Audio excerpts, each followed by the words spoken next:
Hi guys, welcome to Jay Today. Please subscribe if you're not already. So I know we've all been waiting for the landlord update and he must have been busy because he took ages coming back to me. Anyway, he's had a lot of people ringing, so please stop ringing him because he is now dodging phone calls and he's not going to be answering his phone to anybody anymore. So anyway, I thought I'd wait till John made his comeback last night with his live before I released this video, just to annoy him. And like I said before, the landlord has been round and was informed about the stove. He does know about it. You can stop ringing about that now. And he was really annoyed about it and still is annoyed about it. He told me as well that he's also been getting complaints from neighbours for quite a while. Um, so when John's lease is due to be renewed, I think that's November, he said. I wasn't really listening because I was working at the time as well. I really should start recording my phone calls.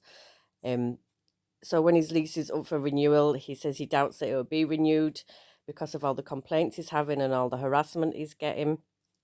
Doesn't sound like he's going to start an eviction process right at the moment because that'll cost him money, and I just don't think he can be asked, to be honest. He's sick of hearing about these two knobheads in the cottage. You can imagine like how many complaints he's had from neighbours as well. And this was before like even the stove smashing thing that neighbours were ringing up and complaining.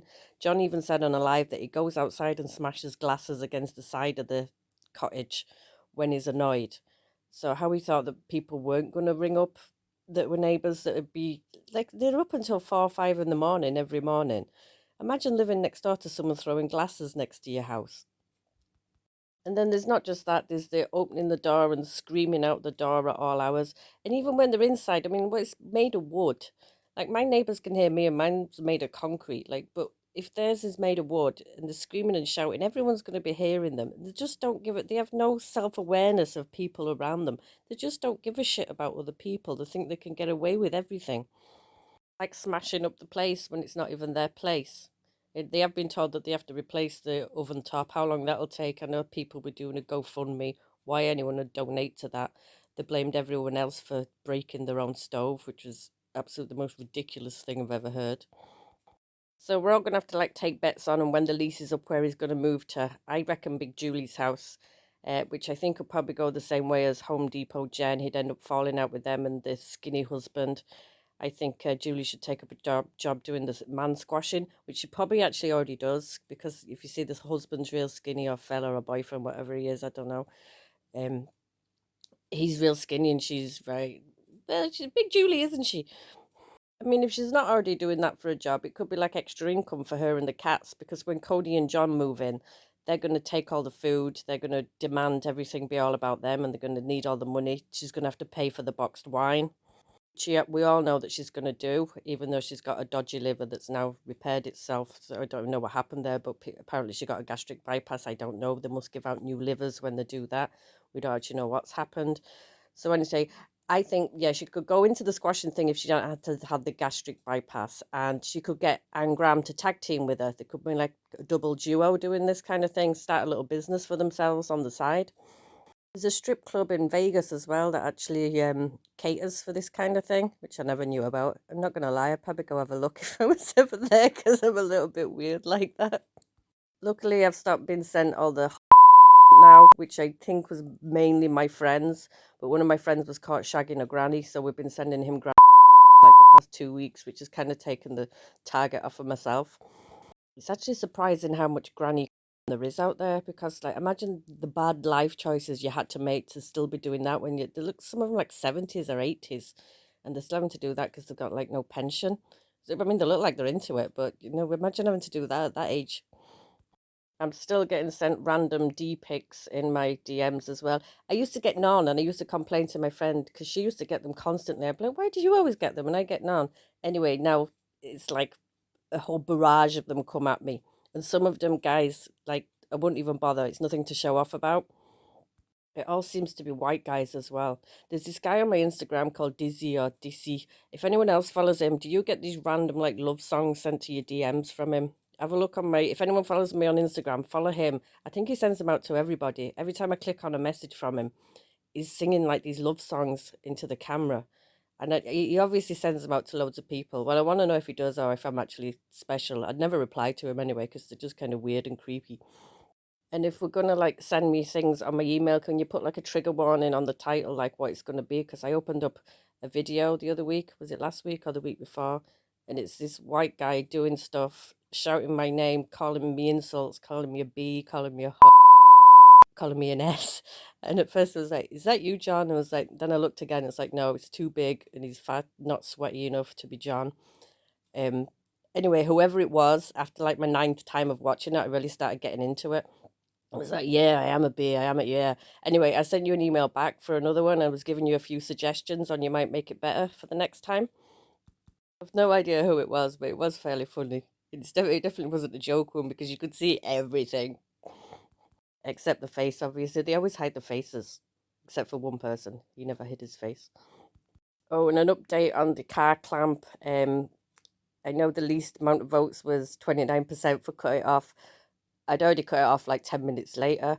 I mean, I thought when people are standing cheering and clapping, how illegal is it? Anyway, it turns out it is illegal, and I was charged with criminal damage later that day. All I did was cut the chain and throw it in a bush. But anyway, the guards rang me. The guards actually have my phone number. They don't even bother coming to get me anymore. They make me go to them. So as soon as I saw the number, I knew it's like, oh damn, because the numbers here end in 666 when it's the guards ringing you. And they made me go to the station. I was charged with criminal damage, so I have to go to court for the clamp. So maybe I'll just give my nudes to the clamper the next time.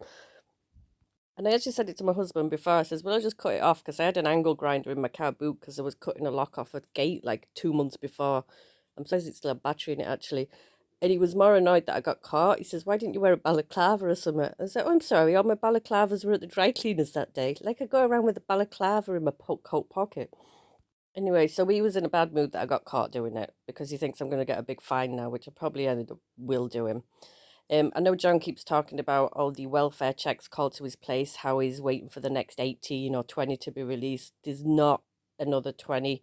There's only them two that have been released. That's it. That's all there is. The two that were shown on camera when he said he almost got shot. And the only other ones are the times when he rang. So everyone waiting for all these other welfare checks, they're not there. There's nothing there whatsoever. It's just his usual BS to get attention, pretending like he's totally harassed all the time when it's just not true. Anyway, I started watching Ziva's channel because I enjoy that Bella girl. And I thought she was hilarious. And she doesn't, I know people find her annoying. I find her hilarious because she never knows what's going on. She's, I think like her headphones are like 20 minutes behind the conversation because whatever it is, she just randomly starts talking about something else. Anyway, she got annoyed about Jolene doing a parody on her, but then she decided to switch it round after she had people coming for her, saying that Jolene was only joking. So she decided to switch it round to say it wasn't that. It was actually this picture by Johnny Crack that triggered her because it has a kitchen utensil in it. I was like, oh, okay. And then she went on this whole thing how Jolene had broken a VOEC order and she had to ask permission before she did that. Like, she lives in Australia. No one knows what that is. Nobody really cares. And I'm still going to watch it because I still think she's funny. To be honest, this picture triggered me as well. I mean, the hot dog in it, it reminded me of a time I had a one night stand and the guy had a really small penis. So, I mean, if anyone should be offended by it, it should be me. This is a picture of some spoons. I don't know if she's triggered by spoons as well.